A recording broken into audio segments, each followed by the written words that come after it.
Audiolivro de Mark Twain, As Aventuras de Huckleberry Finn, capítulo 25. São eles? Entoando a doxologia. Contagem irrepreensível. Orgias fúnebres. Um mau investimento. Em 2 minutos, a notícia circulava por toda a cidade e viam-se as pessoas chegarem de todos os lados na correria. Alguns ainda vestiam os paletós enquanto saíam. Logo ficamos no meio de uma multidão e o ruído dos passos pesados e firmes assemelhava-se a uma marcha de soldados. As janelas e os pátios diante das casas encheram-se de curiosos, e a cada minuto alguém perguntava acima de uma cerca: "São eles?" E alguém que corria com o bando respondia: "Pode apostar que são." Quando chegamos à casa, encontramos a rua de fronte repleta de gente e as 3 meninas paradas em pé na porta. Mary Jane era ruiva, mas isso não fazia a menor diferença. Ela era muitíssimo linda e tinha todo o rosto e os olhos iluminados com uma glória celestial, pela grande alegria causada pela chegada dos tios. O rei abriu os braços e Mary Jane saltou para dentro deles. E ao lábio leporino saltou para o duque, e ali se iniciou o espetáculo. Todos, bem, as mulheres em todo caso, choraram de alegria por vê-los afinal se reunirem outra vez e numa ocasião tão apropriada. Então o rei cutucou o duque. Disfarçado, viu-o fazê-lo. Em seguida, ele olhou em volta e viu o caixão afastado num canto em cima de 2 cadeiras. Depois, ele e o duque, com uma das mãos no ombro um do outro e a outra nos olhos, encaminharam-se devagar, solenes, para lá, e todos recuaram para abrir-lhes espaço. A conversa e o ruído cessaram. As pessoas diziam "Shoo". Todos os homens tiravam os chapéus e baixavam a cabeça, e instalou-se um silêncio a ponto de se poder ouvir um alfinete cair. Ao chegarem lá, ambos se curvaram. Examinaram o caixão, deram uma olhada dentro e logo caíram em prantos tão altos que quase se poderia ouvi-los em Nova Orleans. Depois enlaçaram os braços nos respectivos pescoços e apoiaram o queixo nos ombros um do outro. Então, por 3 ou talvez 4 minutos, eu nunca vi 2 homens se debulharem em lágrimas como eles fizeram. E veja bem, todos os demais faziam o mesmo. O lugar chegou a ficar úmido. Nunca vi nada igual àquilo. Em seguida, cada um ocupou um diferente lado do caixão. Os 2 se ajoelharam, apoiaram a testa na borda e ambos fingiram que rezavam para si mesmos. Bem, essa pequena simulação mexeu com os presentes, de uma forma como nunca se viu semelhante. E todos logo desataram a soluçar alto. As comovidas meninas também, e quase toda mulher ia até as jovens, sem dizer uma palavra, e beijava-lhes solenes a testa. Punha a mão na cabeça delas, olhava em direção ao céu com lágrimas escorrendo nas faces e em seguida afastava-se soluçando e enxugando o rosto para deixar a mulher seguinte apresentar seu espetáculo. Nunca vi nada tão desagradável. Bem, dali a pouco o rei levantou-se, adiantou-se um pouco, reuniu forças e proferiu um discurso piegas, todo cheio de lágrimas e blá blá blá, sobre a dolorosa provação que era para ele seu infeliz irmão perder o falecido e não tê-lo visto com vida, depois da longa viagem de quase 6.500 quilômetros. Uma provação, ele prosseguiu, abrandada e santificada para nós, contudo pela cara solidariedade daquelas pessoas e pelas abençoadas lágrimas que derramavam. E assim ele lhes agradecia do fundo de seu coração e do de seu irmão, porque da boca eles não podiam. As palavras revelavam-se fracas e frias demais. Continuou com toda aquela podridão e baboseira até ficar apenas nauseante, e então proferiu entre lágrimas um devoto hipócrita amém. Depois se descontrolou com um acesso de choro incontido. Assim que as palavras lhe saíram da boca, alguém acima da multidão começou a entoar uma doxologia e todo mundo se juntou com toda a sua força. Aquele louvor a Deus nos entusiasmou. A música é uma coisa boa, E depois de todo aquele falso sentimentalismo e das asneiras, nunca vi nada que refrescasse tanto a atmosfera e soasse tão sincero e bonito. Em seguida, o rei começou a matraquear de novo e disse que ele e as sobrinhas teriam o maior prazer se alguns dos principais amigos da família jantassem com eles naquela noite e os ajudassem a organizar tudo em relação aos restos mortais do falecido. E acrescentou que, se o seu pobre irmão morto que ali jazia pudesse falar, sabia quem ele relacionaria, porque seriam os nomes dos que lhe foram muito caros e aos quais se referia muitas vezes em suas cartas. E assim ele citaria os mesmos, ou seja, os seguintes: o reverendo Sr. Robinson, o diácono Lot Hovey, o Sr. Ben Hooker, Abner Shackelford, Levi Bell, o Dr. Robinson e todas as suas esposas e a viúva Bartley. O reverendo Robinson e o Dr. Robinson estavam no outro extremo da cidade, caçando juntos.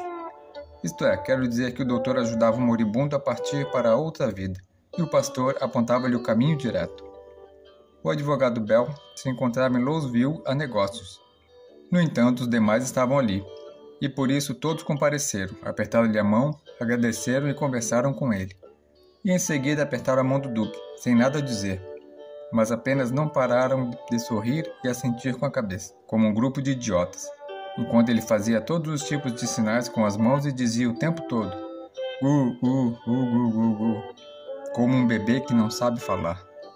Assim o rei continuou a tagarelar tolices e conseguiu perguntar sobre quase todas as pessoas e os cachorros da cidade pelo nome, e citou todo tipo de detalhe que aconteceu em uma ou outra ocasião na aldeia, ou com a família de George, ou com Peter.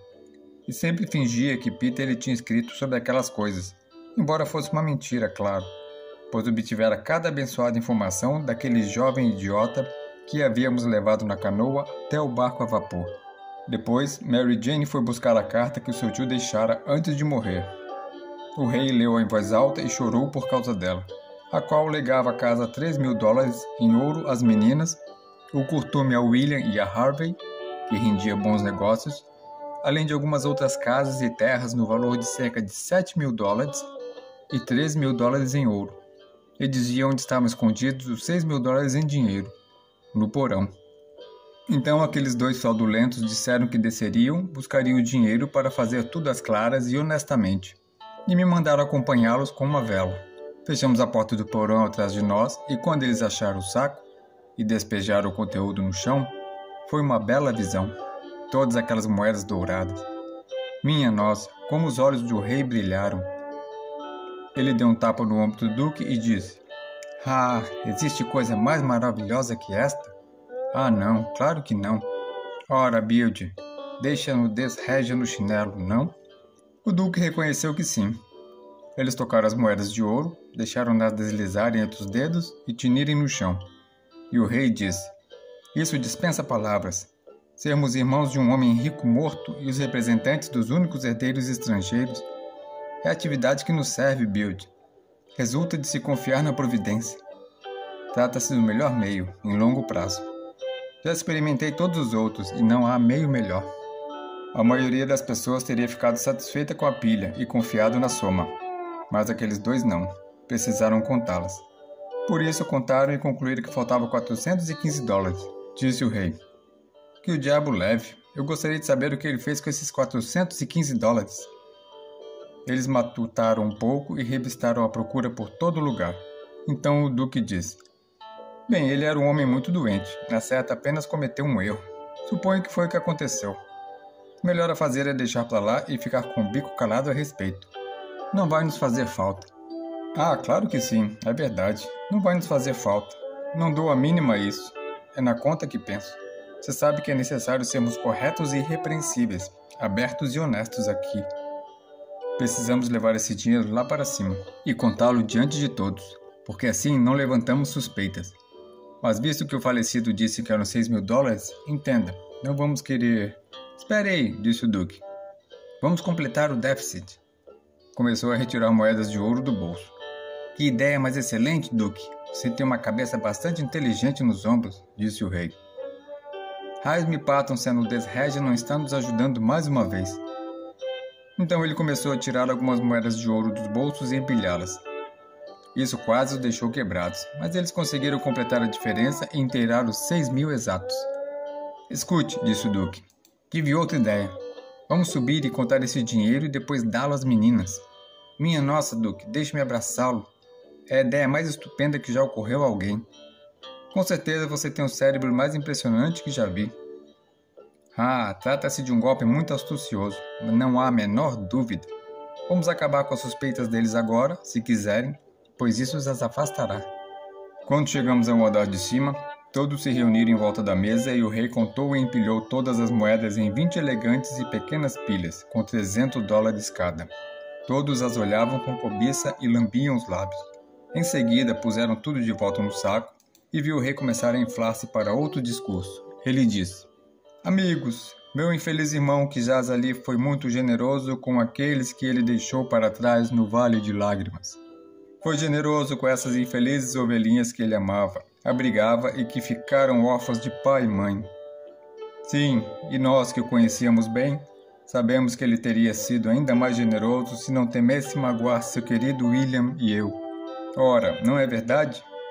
Em minha mente não há a menor dúvida quanto se nos opuséssemos à sua vontade num momento como este. E que espécie de tio seríamos se roubássemos? Sim, roubássemos essas infelizes e meigas ovelhinhas que ele tanto amava. Se eu conheço William, e acho que sim, apenas perguntarei a ele. Deu meia volta e começou a fazer vários sinais para o Duque com as mãos. E o Duque olhou idiotizado e inexpressivo por algum tempo, mas de repente pareceu entendê-lo.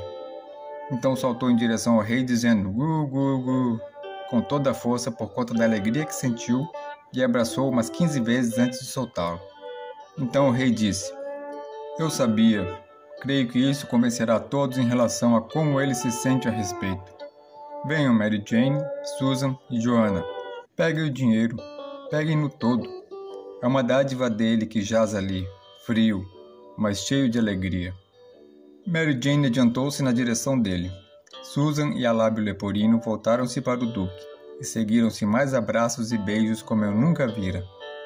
E todos se amontoaram em volta deles com lágrimas nos olhos, e a maioria apertou as mãos daqueles vigaristas sem parar de dizer: Vocês, queridas almas bondosas, quanta generosidade, como puderam! Pois bem, logo depois todos se puseram mais uma vez a falar do falecido, de sua grande bondade e da perda que representava tudo aquilo. Daí a pouco, um homenzarrão de ar determinado chegou de fora. Juntou-se ao grupo, parou ali ouvindo e observando sem dizer uma palavra. E ninguém tampouco lhe dirigiu a palavra, porque o rei falava e todos se achavam ocupados em ouvi-lo. O rei estava no meio de alguma coisa que começara a dizer. Eles, sendo amigos íntimos do falecido, por isso haviam sido convidados ali naquela noite. Mas no dia seguinte queremos que todos venham, cada um de vocês, pois ele respeitava e gostava de todos. Portanto, convinha que as orgias fúnebres do irmão fossem públicas. E assim ele continuou a matraquear sem parar, gostando de ouvir a própria voz e de vez em quando trazia de novo à tona as orgias fúnebres, até o Duque não aguentar mais. Por isso, esse escreveu num pequeno pedaço de papel: Obséquias, seu velho idiota. Dobrou, saiu a dizer gu pelos presentes e passou acima da cabeça das pessoas ao rei. Esse o leu, guardou no bolso e disse: Coitado do William, por mais limitado que ele seja, sempre acerta em seu coração. Pediu-me que convidasse a todos para o enterro, quer que eu dê boas-vindas a todos, mas não precisava preocupar-se, era exatamente o que eu ia fazer. E recomeçou a tagarelar muito calmo, assim como fizera antes. Quando a citou pela terceira vez, acrescentou: Eu digo orgias não porque é a palavra que em geral se emprega, pois não é. Essa seria obséquias, mas orgias é o termo adequado. Não se emprega mais a palavra obséquias na Inglaterra, ela caiu em desuso. Agora dizemos orgias, que é um termo melhor porque significa com mais exatidão o que queremos expressar. Ele era o pior cara de pau que eu já tinha visto. Bem, o homem de ar determinado riu na cara dele. Todos ficaram chocados e disseram: Que é isso, doutor? E Abner Shackelford interpelou-o: Mas, Dr. Robson, não soube da notícia? Este é Harvey Wilkes. O rei sorriu sequioso, estendeu a mão e disse: É o caro, bom amigo e médico do meu infeliz irmão? Tire as mãos de mim, protestou o doutor. Você fala como inglês, não? Pois saiba que é a pior imitação que já ouvi. Você, irmão de Peter Wilkes? Você é um impostor, isso é o que é. Os presentes reagiram em peso. Todos se aglomeraram em volta do doutor, tentaram acalmá-lo e explicar-lhe que Harvey demonstrara de 40 formas diferentes que ele era Harvey e conhecia todo mundo pelo nome. Até o nome dos cachorros ele sabia. Lhe rogaram e rogaram que não magoasse Harvey nem as coitadas das meninas, e tudo mais. No entanto, de nada adiantou. Ele continuou a esbravejar e disse que qualquer homem que fingisse ser inglês e não soubesse imitar a língua melhor do que ele fazia tinha de ser um vigarista mentiroso. As tristes meninas se agarravam ao rei e choravam. E de repente o doutor se exaltou e dirigiu-se a elas dizendo: Eu era amigo do seu pai e sou amigo de vocês. E como amigo, aviso-as. Como um amigo decente que quer protegê-las e mantê-las longe de perigo e dificuldades, afastem-se desse trapaceiro e não se envolvam com ele, vagabundo ignorante com essas idiotices gregas e hebraicas como as chama. Ele é um impostor de mais baixo nível. Chegou aqui com um monte de nomes e fatos vazios que obteve em algum lugar, e vocês os aceitam como provas e o ajudam a enganá-las com o auxílio de todos os seus amigos idiotas aqui. Vocês deveriam ter mais juízo. Mary Jane Wilkes, você sabe que sou seu amigo e um amigo abnegado também. Agora me escute. Põe este lamentável patife para fora. Eu imploro a você que faça isso. Você o fará? Mary Jane impertigou-se. Nossa, como ela era bonita. Então disse: Esta é minha resposta. Ergueu o saco com dinheiro, botou-o nas mãos do rei e disse: Tome esses $6.000 e invista-o para mim e minhas irmãs do jeito que você quiser.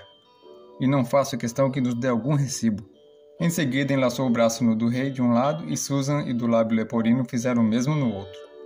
Todos bateram palmas e os pés no chão, num perfeito estrondo de trovão, enquanto o rei erguia a cabeça e sorria orgulhoso. O doutor disse: Tudo bem, eu lavo minhas mãos em relação a isso. Mas aviso a todos que chegará um momento em que vocês irão se sentir mal todas as vezes que se lembrarem deste dia. E se foi. Tudo bem, doutor, disse o rei, meio que o arremedando. Trataremos de pedir que mandem chamá-lo. O que fez todos rirem e dizerem que foi uma resposta excelente. Continua.